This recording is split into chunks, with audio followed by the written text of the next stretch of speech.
A Honda engine that receives one bad habit repeated long enough will not make it to 150,000 miles. One that avoids all 10 of these habits routinely crosses 300,000. I'm Adam, and here are the top 10 mistakes drivers make that slowly ruin Honda engines, transmissions, and fuel systems without any obvious warning signs. Do not skip habit number 10. That one has ended more Honda engines prematurely than anything else on this list. Let's get into it. Bad habit 1. Flooring it in the wrong gear. Modern Hondas with CVTs and 10-speed automatics are engineered to prioritize fuel economy. They hold high gear equivalents at low speeds. Then someone floors it from 40 miles per hour to merge in what is effectively a high gear at low revs. That puts maximum load on the connecting rod bearings and crankshaft journals at RPMs too low to build the oil film those surfaces need. Metal contacts metal. The damage is microscopic at first, but each episode compounds. Engine rebuilds start at $3,000. When hard acceleration is needed, downshift first. On a CVT, tap the paddle or shift to S or L mode. On a traditional automatic, a firm press past the kickdown point drops gears automatically. Let the transmission select the right RPM range before the load hits. Honda's Earth Dreams and K-Series engines produce peak torque between 1,800 and 5,500 RPM, depending on the model. Demanding maximum load below 1,800 RPM in a high gear keeps the engine outside its design torque curve. It strains rod bearings, stresses the head gasket, and accelerates thrust bearing wear. Hard acceleration is fine. Hondas are built for it. The key is giving the transmission 1 second to find the right gear before the load arrives. Bad habit 2. Switching between drive and reverse while still rolling. Parking lots bring out this habit constantly. Still rolling slightly backward when the shift moves from reverse to drive. Half a second. Feels like nothing. Honda's CVT and traditional automatics are not built to absorb directional changes while the drivetrain is still moving. The clutch packs and CVT belt take the full impact every time. Repeated, it wears the clutch material and the transmission starts to slip. A Honda HR-V owner with 71,000 miles on a CVT came in with transmission shudder under light acceleration. The CVT belt showed irregular wear patterns inconsistent with the mileage. The only unusual habit was a daily parking lot maneuver at work, rolling slightly when switching between reverse and drive. Come to a complete stop before shifting direction. Every single time. That half second of patience protects the transmission band, clutch packs, and CVT belt from directional shock load. Honda CVT replacement on the HR-V, Fit, and Civic ranges from $3,000 to $4,500, depending on model year and whether a remanufactured or new unit is installed. Traditional automatic rebuilds on the Accord and CR-V start at $2,500 and climb depending on internal damage. The brake pedal is already pressed. The car is already almost stopped. 1 more second is the difference between a protected transmission and a very expensive repair. Bad habit 3. Running on low fuel. The fuel gauge hits the low line and the thought is, one more day. The car drives fine. Nothing lights up. It feels harmless. Honda's fuel pump sits inside the gas tank and uses the surrounding fuel for cooling and lubrication. Running near empty forces the pump to pull from the bottom of the tank, where sediment and water contamination settle over time. That debris runs through the pump, through the fuel filter, and toward the injectors. A Honda CR-V owner ran the tank below 1/8 of a tank daily for 2 years. At 94,000 miles, the fuel pump failed. The injectors were contaminated. The repair bill came to $780 in parts alone before labor. Keep the tank above 1/4. That single habit keeps the fuel pump submerged, cool, and away from the sediment layer at the bottom of the tank. Honda fuel pump assemblies for the Civic and CR-V range from $150 to $350 in parts. Labor adds another $200 to $400. Fill the tank before it hits 1/4. That habit costs nothing and protects a component that is expensive to replace. Bad habit 4. Constant low RPM driving, lugging the engine. There is a widely held belief that keeping revs low is gentle on the engine. Fuel economy improves. The car sounds calm. It seems like the responsible way to drive. Driving consistently below 1,500 RPM under load causes cylinder glazing. The cylinder walls develop an incorrect polish from incomplete combustion. Oil retention drops. Carbon builds up faster. On Honda's direct injection engines, where fuel never passes over the intake valves, low RPM driving accelerates carbon deposit buildup on those valve faces significantly. Let the engine breathe. On city roads, keep RPMs between 1,800 and 2,500 under normal load.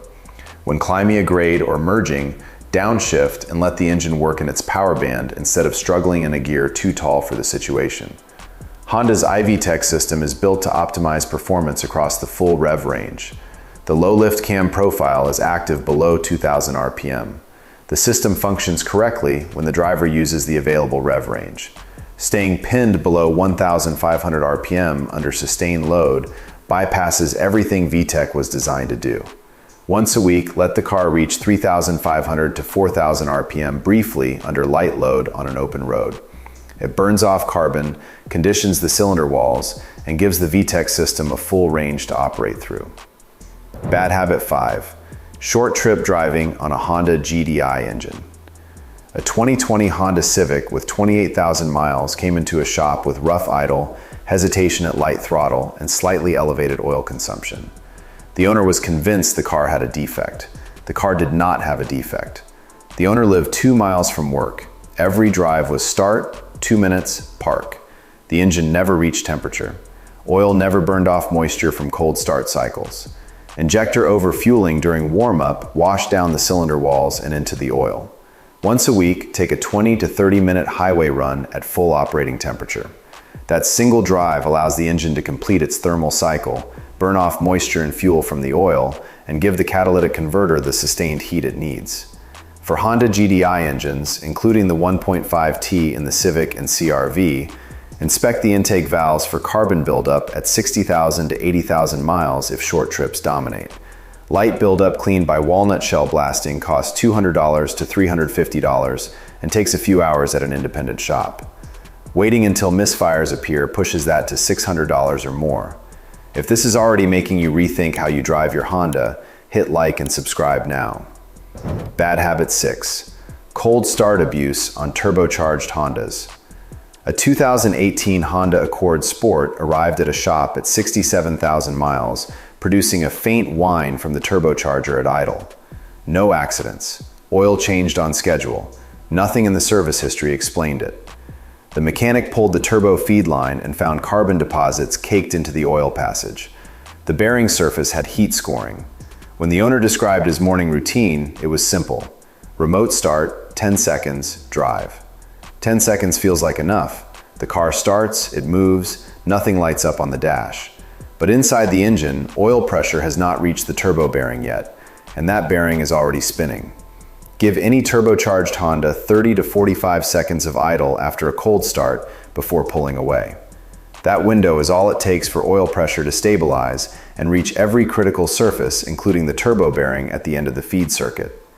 Honda's 1.5T and 2.0T engines in the 2017 and newer Civic, CR-V, and Accord have the turbo bearing at the farthest point from the oil pump in the feed circuit.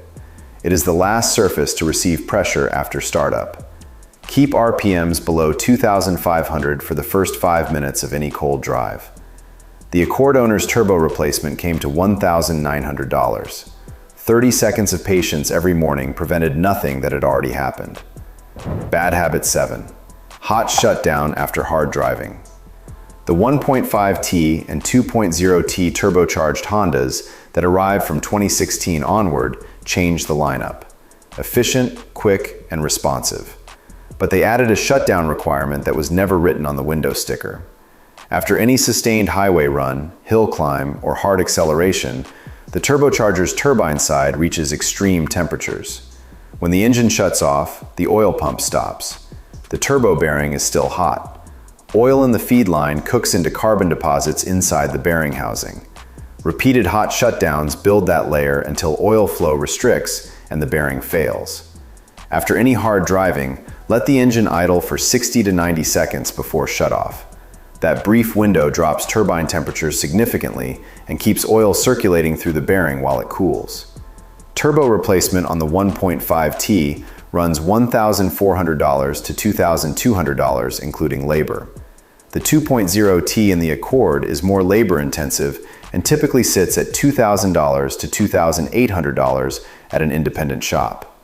90 seconds of idle at shutdown cost nothing, and the habit takes a week to become automatic. Habits 6 and 7 are the thermal bookends of every turbocharged Honda. Get both right and the turbo outlasts the engine. Bad habit 8. Excessive engine braking in daily driving. Engine braking has its place. Long downhill grades, wet roads where brake fade matters, towing situations where controlling speed without overheating the brakes is the priority. Used selectively, it is fine. The problem starts when drivers use it as a primary method of slowing down in everyday traffic. Constant aggressive downshifting puts enormous stress on Honda's transmission synchronizers, torque converter, and engine mounts. The transmission was not designed to absorb that repeated load. A worn synchronizer means grinding between gears. A stressed engine mount transfers vibration directly into the subframe and eventually the chassis. A synchronizer job on a Honda manual starts at $1,200 in labor alone before parts. Use the brakes for regular stopping. That is what they are for. Honda Civic brake pads cost $80 to $150 per axle.